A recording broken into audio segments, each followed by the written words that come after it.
Hola, ¿cómo están? Bienvenidos después de un tiempo largo. Vuelvo a los Instagram Live. La verdad es que creía que lo iba a hacer en otro contexto. Creía que no iba a tener que volver a lo mismo. Bueno, voy saludando. Hola niño, Marcelo, Brian. Eh, Mientras esperamos que se conecte gente, les quiero decir que estoy compitiendo contra el presidente Kicillof y Rodríguez Larreta en esta transmisión.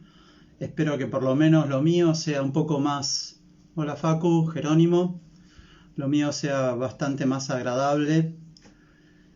Y bueno, en todo caso, la semana que viene tengo un proyecto para hacer algo similar a lo que voy a hacer hoy, pero ahora juntando las opiniones de 30, 40, 50 personas que valoro, que respeto y que me pueden ayudar en esto. ¿De qué se trata este vivo? Básicamente de hacer una evaluación, un balance de estos... Hola Guillermo, hola Juanpi, de estas lecciones que creo haber extraído después de estos... Mañana se cumplen 100 días, increíblemente 100 días de esta pausa obligada de este encierro. Y cuando estaba escribiendo el guión, que se transformó al final en un ebook, que cualquiera que quiera... Hola Charlie, hola Alejo, ¿qué haces? Todos van a poder bajarse el ebook de esto poniendo hashtag ProClubLecciones en los mensajes, así se lo podemos enviar por mail. Pongan el mail también si no lo han enviado ya o no están en la base. Recuerdan que acá en Argentina tenemos dos palabras que significan mucho, que es el nunca más, que vienen en realidad del never forget o el nunca olvidar, que se ha dicho desde hace centenares de años, pero que más empezó cuando fue el Holocausto judío, ¿no? Nunca olvidar o el nunca más nuestro también tiene que servirnos acá para entender que no nos puede volver a pasar, no la pandemia obviamente porque no depende de nosotros, sino lo que no nos puede volver a pasar es que nos agarre tan mal preparados. Entonces, creo que los que tratamos de aguantar, los que vivimos ahora en este encierro, desarrollamos una característica muy importante que es la resiliencia, ¿no? Es el volver a renacer y tratar de aprovechar y salir más fortalecidos, que no es la resistencia. Resistencia tuvimos hasta ahora. Hola, Pato. Bueno, entonces me parece que estas lecciones creo que tenemos que aprovecharlas como experiencia. Y como siempre digo, la experiencia es algo tan bueno que conviene comprarla usada, ¿no? Y creo yo que nos tiene que servir esta experiencia para hacer un balance de cómo hasta ahora llegamos, qué aprendimos, qué nos pareció mal, qué nos pareció bien, qué tenemos que reforzar, qué tenemos que incorporar, etcétera. Yo creo que, si vale el ejemplo, es como si hubiésemos estado en un naufragio y hubiésemos sobrevivido, ¿no? Pero sobrevivimos de casualidad, porque no teníamos chalecos salvavidas, porque no sabíamos dónde estaban los botes, etc. Y yo creo, que en el próximo viaje en barco, que va a ser nuestra próxima normalidad, creo que no vamos a tener ninguna duda en saber primero dónde están los salvavidas, asegurarnos que los botes estén bien. Si nos tienen que hacer un simulacro de hundimiento, de naufragio, lo vamos a acatar, no lo vamos a ver como como un problema o un incordio. Entonces, tengamos en cuenta que si salimos de esta, creo yo que sí, lo tenemos que tomar como una experiencia. Estuvimos en un naufragio y zafamos. Bueno, en el próximo viaje en barco, en nuestra próxima normalidad, tengamos en cuenta todas estas experiencias, sepamos lo que tenemos que hacer. No podremos evitar el naufragio, pero sí vamos a poder estar mejor preparados. Dicho esto, voy con la primera lección. No digo que sean las únicas ni tampoco creo que por inolvidables quieren decir que son extraordinarias. Son inolvidables en todo caso para mí, pero en el sentido que van a ser muy difíciles que no las recuerde la próxima vez. En cada una de estas lecciones, y después lo van a poder ver en el libro que ustedes van a bajarse si quieren, o les vamos a mandar, lo primero que hay es una descripción de la situación. Y lo primero que veo como lección en esta situación es esta cruda verdad. Estamos solos. La verdad es que el aislamiento nos dejó solos sin nuestro trabajo, o en todo caso con un trabajo a distancia la mayoría, y con nuestro núcleo familiar mínimo. Y las redes ayudaron de una manera increíble para conectarnos, etc. Y uno ni puede pensar lo que hubiese sido esto sin redes, sin contacto a través de los medios de la tecnología. Ahora, también nos damos cuenta que esta soledad, este aislamiento, nos dejó también solos en el sentido de no tener ninguna red económica a muchos, ni una red de un equipo de gente, una red de instituciones que nos proteja. O sea, vemos otros deportes que están mucho más organizados, no solamente para soportar a sus integrantes, sino también para peticionar ante las autoridades. Entonces la primera lección es que tenemos que unirnos, tenemos que conformar una red. Y esta red tiene que ser institucional. Hay gente como Gustavo Parodi, Wally Grinovero, Eduardo Franchino, que están formando redes de profesores que son más que bienvenidas y a las que no solamente adhiero, sino que también apoyo. Creo yo que esa es la primera lección. La 1,5 dentro de esta primera lección sería que tenemos que mantener la red. O sea, nosotros tenemos que hacer que la red crezca, que se fortalezca, que se haga más densa. O sea, una red de sostén, por ejemplo, si alguien se cae, cuantos más nudos y conexiones tenga, esa densidad va a hacer que pueda, de alguna manera, soportar a la persona que se cae. Pero también esos nudos los tenemos que ver como conexiones para poder llegar a más gente, a más situaciones, a más ventajas, pero ventajas que se conectan. La red tiene por definición algo que es muy importante, no tiene un centro, es pura conexión. ¿Y por qué también lo tenemos que hacer, ese mantener la red? Porque cuando necesitemos algo y no esté la red, no solamente va a ser más cara la red, sino que va a pasar que nos caemos, como ahora, y después empezamos a construir la red. Entonces, yo creo que sí, que debemos nutrirla, buscar a partir de ahora fortalecerla, porque no solamente es la que nos va a proteger cuando nos caemos, sino también la que nos va a impulsar para arriba después. Dicho esto, vamos a la segunda. Otra lección que me ha parecido para recordar es que si todos opinan lo mismo, yo empezaría a sospechar. Esto lo saqué de una frase que siempre decía el general Eisenhower, que fue presidente de los Estados Unidos después de la Segunda Guerra Mundial, que él decía que si en una reunión todos opinaban lo mismo, era que todos estaban equivocados. Y yo creo que una opinión diferente, el tener matices, el tener diferentes puntos de vista, no solamente que enriquece, sino que nos da perspectivas que si estamos en una sola visión nos las perdemos. Entonces, tenemos problemas complejos que afrontar en el futuro. No estoy hablando de la sociedad, estoy hablando de nosotros como profesores. Y esos problemas concretos tenemos que tener un análisis correcto. Y para tener un análisis correcto y no caer en una opinión así dogmática, tenemos que tener, como decía la canción de Pink Floyd, comfortably numb, just the basic facts, o sea, solo los hechos concretos, los hechos básicos. Entonces tenemos que tener números, tenemos que poder analizar las cosas fríamente. Y la lección acá es que primero tenemos que lograr la mayor cantidad de datos posibles de cualquier problema. Entonces tenemos que saber, a ver, cuántos profesores somos, cuál es nuestra situación económica, de dónde venimos con nuestros ahorros y hacia dónde, cómo vamos a sostenernos, cómo vamos a hacer para poder ahorrar. Bueno, todos esos datos es la primera parte de la lección. La segunda parte es que no nos podemos quedar con una foto. O sea, tenemos que analizar la película. Por eso hablaba del pasado, del presente y del futuro. Esa es la mejor manera de poder hacer un buen análisis.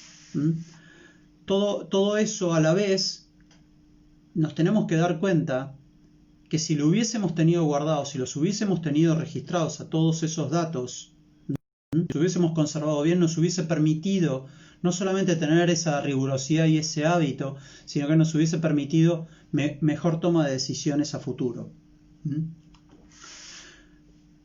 Esto tiene que funcionar como un espejo retrovisor.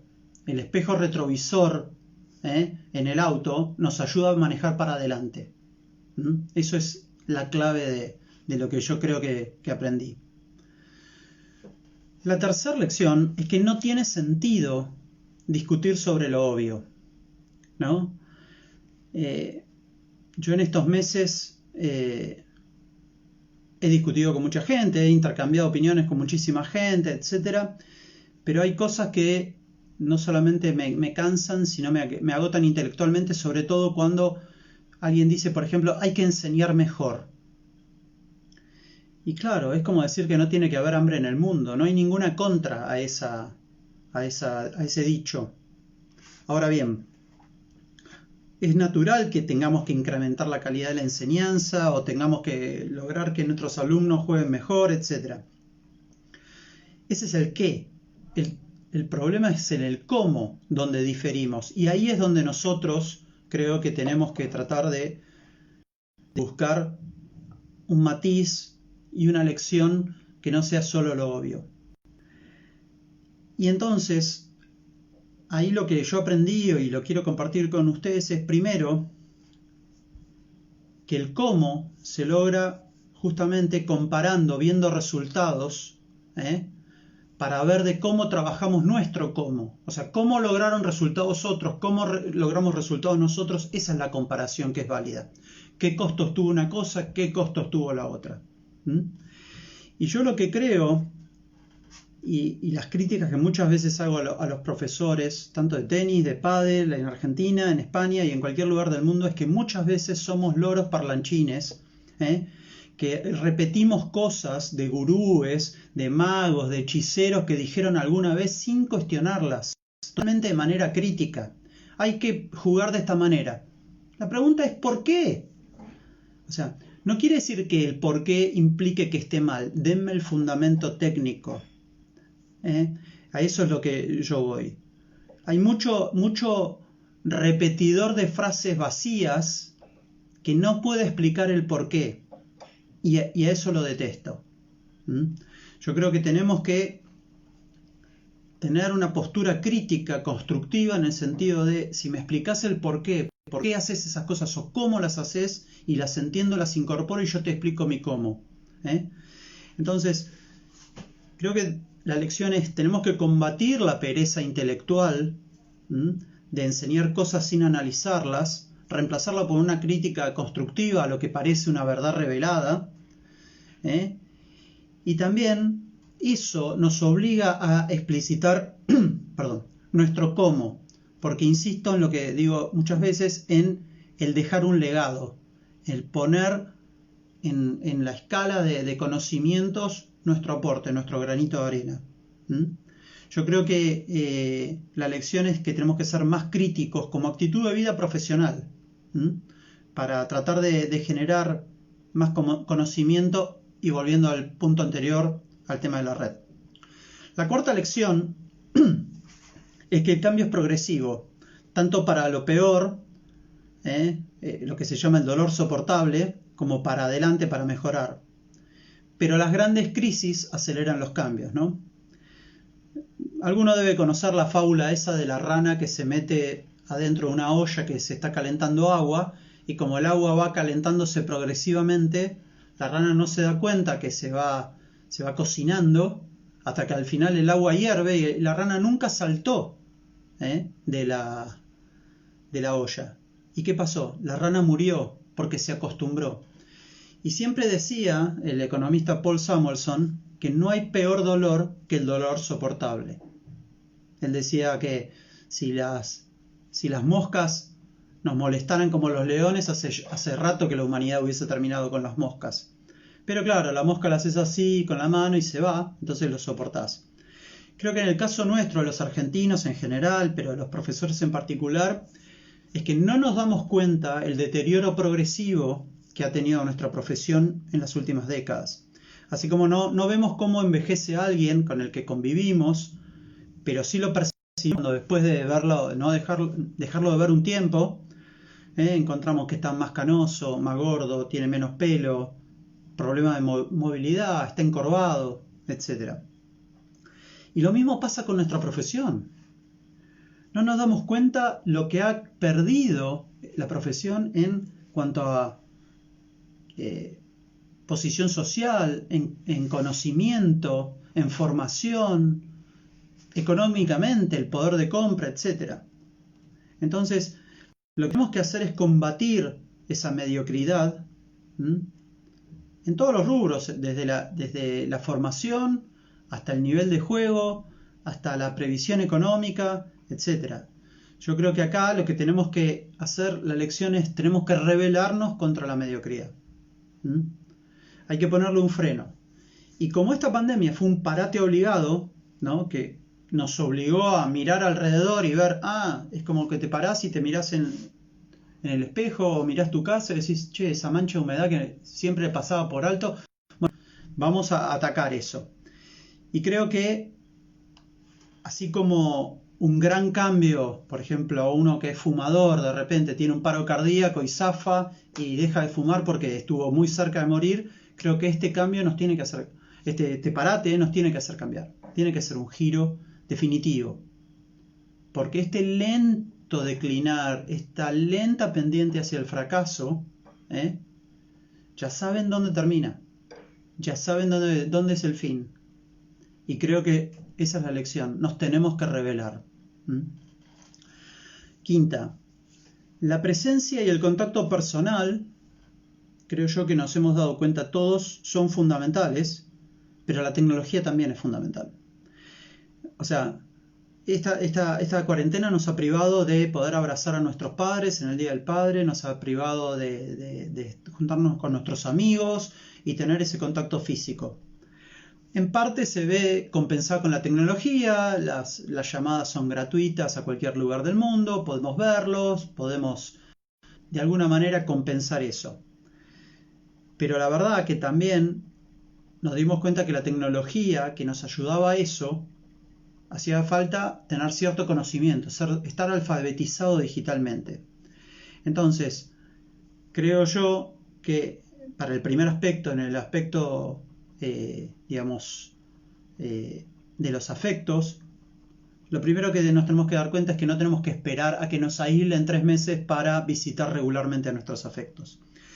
La segunda, en cuanto a la tecnología, es que tenemos que tener un mínimo saber tecnológico de ciertas herramientas que me permitan, de alguna manera, desempeñarme aún en la soledad. He conocido gente que ha aprendido cosas que por ahí para un chico de quinto grado en la computadora lo puede hacer, pero bienvenido sea, hay mucha más gente que ni lo aprendió. Entonces, creo yo que debemos tener como lección que todo esto nos tiene que dar más cercanía con nuestros afectos y más conocimiento de lo básico de la tecnología, porque la tecnología también nos va a ayudar a dar un servicio profesional. Por último, también he descubierto, o de alguna manera en realidad siempre lo supe, pero ahora se notó muchísimo más, que hay mucho más de lo que no sabemos de lo que sí sabemos. Y que aprender es como competir. El éxito está en el camino, no en el resultado. Y creo que este encierro, sumado a la hiperconexión, creo que nos ha dado acceso a un vasto mundo de conocimientos, que algunos eran complementarios, otros eran directamente ligados a los nuestros y otros eran directamente ajenos, pero por ejemplo, nunca hubiésemos pensado que nos podía servir un servicio como el Zoom, y lo aprendimos a manejar y a mucha gente, no digo que le ha salvado la vida, pero sí le ha dado algún ingreso, o este caso mismo de Instagram Live, le ha permitido llegar a públicos que antes era imposible que llegara. Entonces, creo yo que así como tantas plataformas liberaron contenido y saberes y se juntaron de todos los lugares del mundo, fue como una marea de conocimiento y nos dimos cuenta que somos una pequeña isla cada uno con nuestros saberes. Entonces, lo primero creo como lección es que tenemos que tener la mente abierta y aprender a aprender. Ese es como digamos el marco de esta lección. Indefectiblemente de eso, o como corolario, es que tenemos que ser humildes, no pretender que lo sabemos todos. Nadie sabe todo de nada, ¿no? El segundo corolario es que todo esto, este saber, creo que el 90% está basado en ciencia. O sea, insisto en el hecho de los números, de lo comprobado, no solamente de la experiencia, sino de lo probado bajo ciertas metodologías, ¿no? O sea, la ciencia es eso, es metodología para obtener resultados que se validan con otras pruebas hasta que alguien lo refuta. Mientras tanto es válido. Entonces, yo creo que esa metodología del aprendizaje, ensayo y error hasta que conseguimos, creo que lo tenemos que tener como una clave de nuestro éxito para el futuro. La séptima lección es que la mejor manera de saber el comportamiento futuro es la conducta pasada. Pero la verdad es que, como decíamos antes, una crisis grave nos puede hacer cambiar para bien o para mal. Así como vemos que la persona que nos paga tarde una vez, 2 veces, 3 veces, lo más probable es que la cuarta nos pague tarde. También es verdad que, como decíamos antes de ese fumador empedernido que solamente cambia ante una crisis severa, porque si no seguiría, o como el que está a dieta o el que se pone a dieta.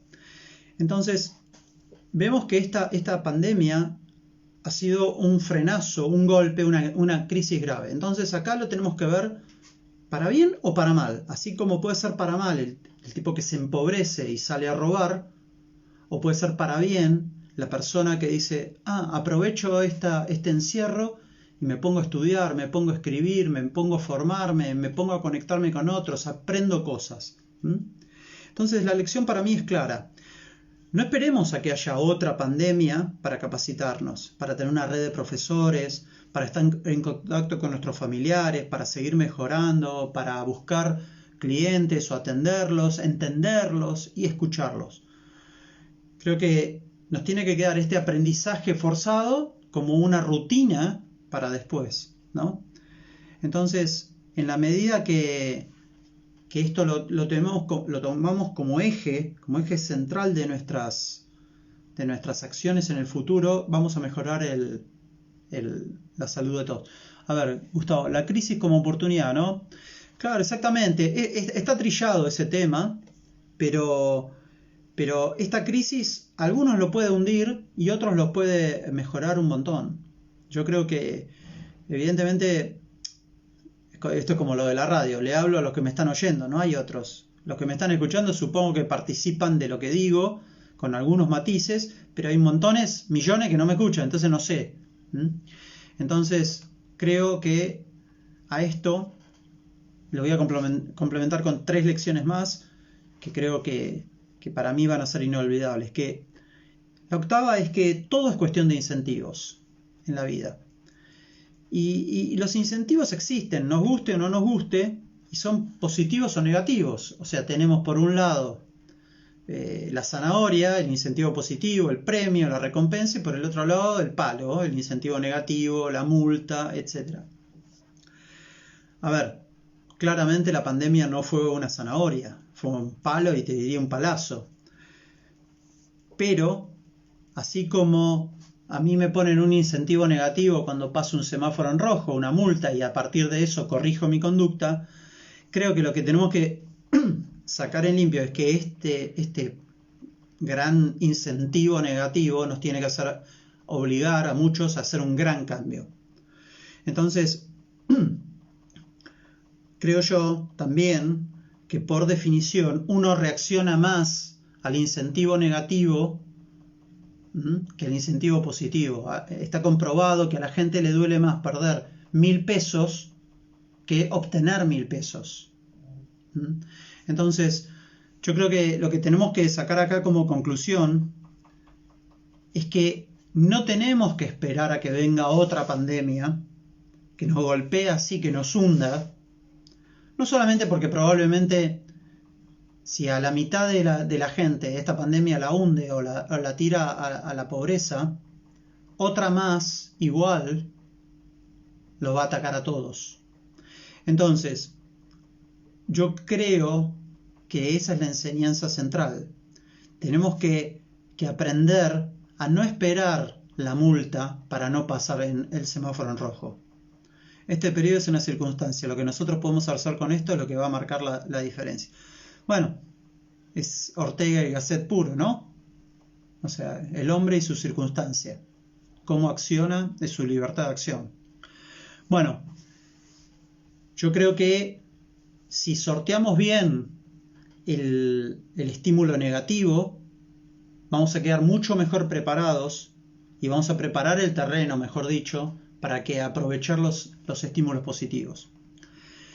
La novena, y esto es personal, porque la verdad me ha pasado durante estos hoy 99 días, es que muchas veces el cómo se dicen las cosas afecta al qué se dicen las cosas. Yo tengo una manera de ser, reconozco, bastante intensa, enérgica, chinchuda, de malos modos, etcétera, lo reconozco, pero hay veces que es justificado porque yo veo que se pierde tiempo, que se demora, son cosas irracionales y las detesto, y otras porque no tengo paciencia y tengo que mejorar.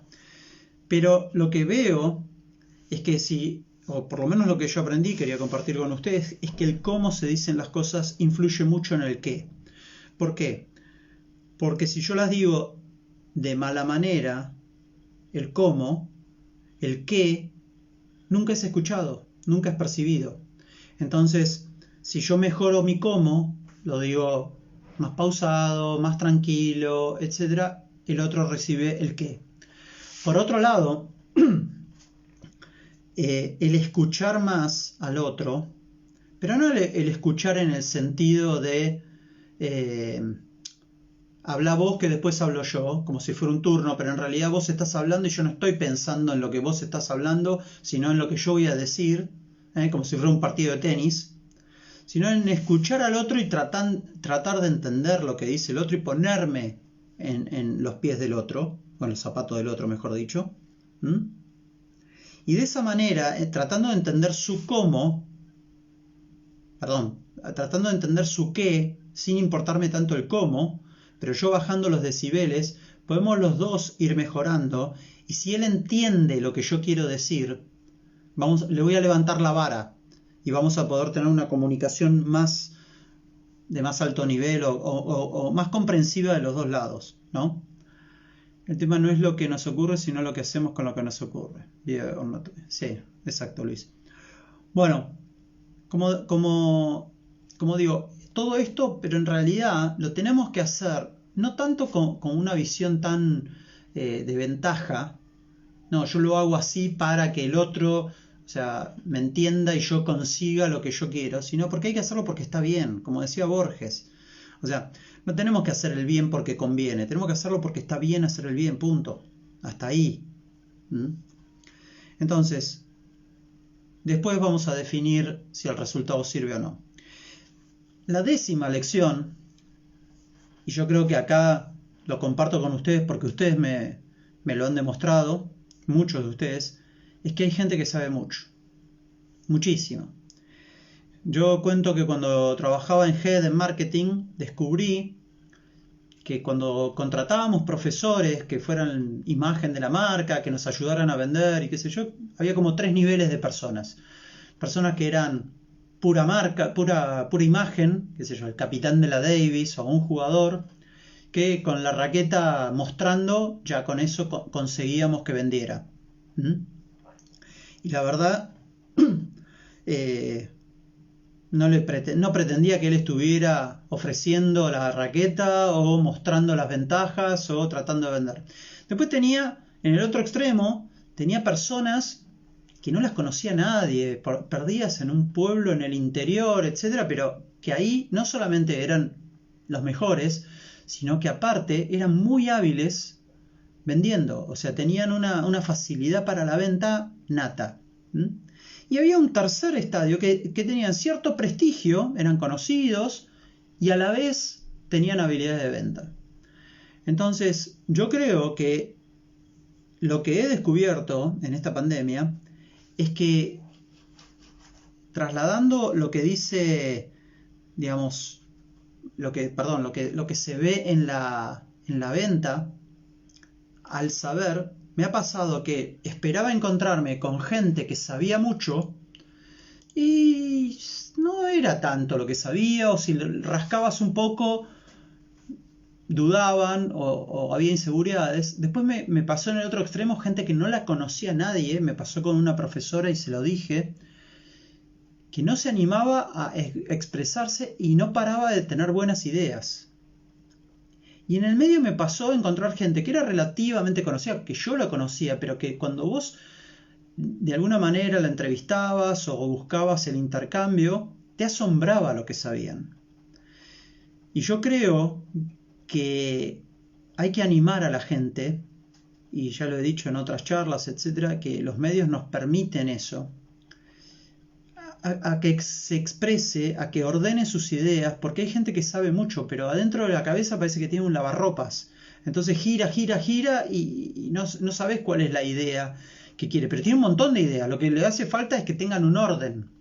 Entonces, en la medida que esa gente pueda canalizar bien sus ideas, pueda difundirlas, no solamente va a salir a la luz y van a ser queridos y requeridos, sino que me parece que vamos a tumbar a muchos tótems que supuestamente sabios, que hablan y hablan y que realmente no creo que sepan tanto, o en todo caso lo tendrán que probar, porque así como un médico tiene que revalidar sus conocimientos cada tantos años, etcétera, los profes tienen que revalidar sus conocimientos.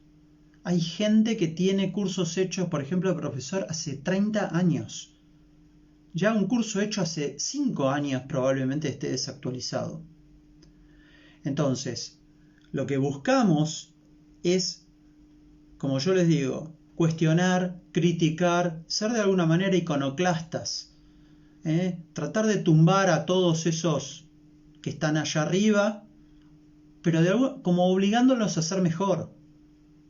A ver, Djokovic, siendo el número 1, tiene 1500 tipos que le quieren ganar.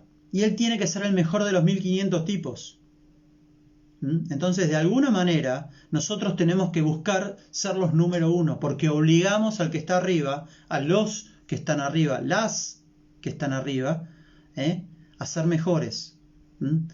Entonces, si podemos, voy a usar una palabrita, empoderar a la gente que sabe, pero no lo comunica, realmente creo que vamos a poder no solamente levantar el promedio de lo que sabemos, levantar la vara, sino también ser justos.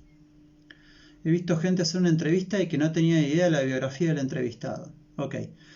Bueno, yo creo que de alguna manera con esto completo las 10 lecciones. Creo que les voy a hacer un repaso rápido, aunque sea de los títulos, y acá después van a poder bajarse el libro, el que quieran, o sea, no es tampoco que es algo revelador, pero las 10 lecciones son que estamos solos, que tenemos que trabajar para tener una red, que si todos opinan lo mismo tenemos que tener cuidado, entonces tenemos que ser críticos del conocimiento. Creo que también no tiene sentido discutir sobre lo obvio, sino que tenemos que ampliar y cuestionar lo que se sabe, que el cambio es progresivo y que tenemos que evitar el dolor soportable, no tenemos que transar con la mediocridad nuestra, ni de nuestros colegas, ni de la profesión, ni del club, con nada. Creo que tenemos que eso, luchar. Que la presencia personal, hola, a ver Gus, muy claro y muy de tener presente cada punto para andar, gracias por lo claro. Creo que la presencia personal, los que han sufrido esto al no poder ver a los que quieren, etcétera, por el encierro, es clave, pero también la tecnología es importante. Imagínense que hubiésemos estado en esta pandemia sin tecnología. O al revés, tengamos toda la tecnología y nadie nos da bola porque ya se olvidaron de nosotros por no estar en contacto con la gente. Después, creo yo, entender que lo que sabemos es una mota de polvo en el espacio, nada. Entonces, si reconocemos eso y empezamos con humildad a buscar más conocimiento, no solamente que es gratis en esta época, y lo cual el que no se capacita, lo voy a decir en inglés, es un pajero, sino que también lo que necesita es tener esa voracidad por aprender, por mejorar. Gracias, Hugo. Bueno, la séptima, para recordar nada más, saber que ¿cómo podemos saber el comportamiento futuro sin tener la bola de cristal? Viendo el comportamiento pasado. Entonces, ese comportamiento pasado me tiene que decir, che, siempre me prometió cosas y no cumplió. Siempre me dijo de pagar y no me pagó. Siempre dijo que iba a hacer algo por el tenis y no lo hizo. Bueno, todo eso no es una ley como que el agua hierve a 100 grados. No digo que el que no hizo las cosas antes no las va a hacer en el futuro. Digo que hay más probabilidades. O sea, hay más probabilidades que el número 1 y el 2 lleguen a la final que el número 1000. Nada más. Espero que algunas de estas asociaciones de profesores continúen y sirvan para el bien común de todos los profes. Depende de nosotros, es una red. No hay un líder que hay que seguir. Después, la octava es que todo es cuestión de incentivos. Si nos ponemos a analizar, todo es incentivo en la vida, para bien o para mal. O sea, vamos a la iglesia muchas veces por un incentivo. Y eso también es lo cuestionable por ahí. No, para ganarme un lugar en el reino de los cielos. No, hacer las cosas bien porque tienen que estar bien. Pero mucha gente, aunque sea, lo hace por eso. Vale. No cruzamos el semáforo en rojo, ¿por qué? Porque viene la multa. Por ahí, después de 200 años de no hacerlo, ya lo incorporamos en nuestros genes. Pero por ahora, mejor tener incentivos y castigos. Lo mismo en la profesión. La novena es que esto era personal, es que tengo que cambiar mis modos, mi manera de decir las cosas, porque el cómo se dicen las cosas influye mucho en el qué. Entonces, en la medida que yo mejore mi cómo, mis modos, puedo hacer que el qué llegue mejor. Y la última es que hay gente que sabe mucho. Acá, así, abuelo de pájaro, Hugo, Gustavo, Juanpi, alguno más, por ahí está Charlie, los dos Charlie, bueno, Marcelo, bueno, hay muchos que saben. Y creo yo que en la medida que esos que saben lo compartan, lo difundan, que insisto, es gratis. El que quiere algún asesoramiento, yo estoy asesorando a gente que quiere publicar libros, que quiere hacer podcasts, que quiere... No soy un genio de las comunicaciones. Lo mío es ensayo y error. Yo voy al frontón y pego hasta que mejoro algo, nada más. Pero bueno, yo voy con un machete abriendo un poco el camino que ya abrieron otros. Después el que venga lo abrirá más y hará una autopista seguro. Pero bueno, toda esa gente que sabe mucho creo que la tenemos que incorporar a nuestra red.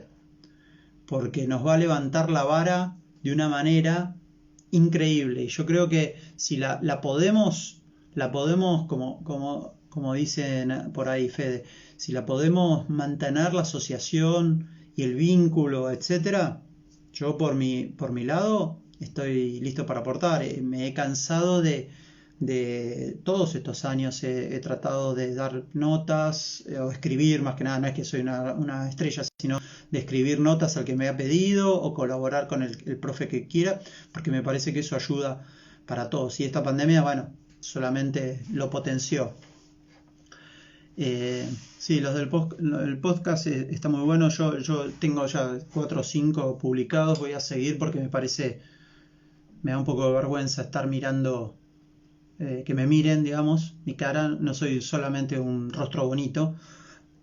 Y creo que tengo más tranquilidad si ustedes lo escuchan cuando pueden o si lo usan aunque sea para dormirse a la noche, porque por ahí funciona aunque sea como somnífero. Bueno, lo de hoy ha sido corto, mejor si es breve, y creo que en la medida que podamos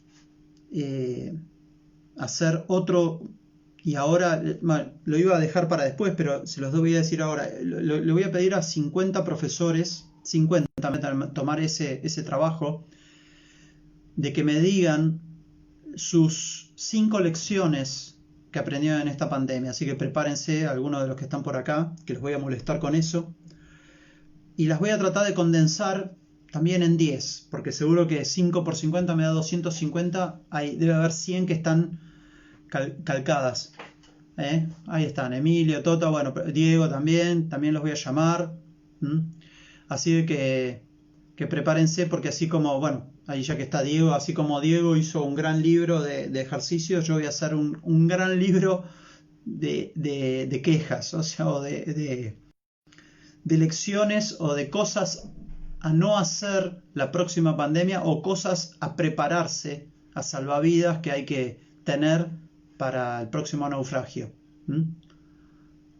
Bueno, cuídense. Lamentablemente los que estamos acá en Capital y en Buenos Aires nos vamos a quedar encerrados 3 semanas, así que seguramente nos vamos a ver. Dani, gracias. Marce, chao.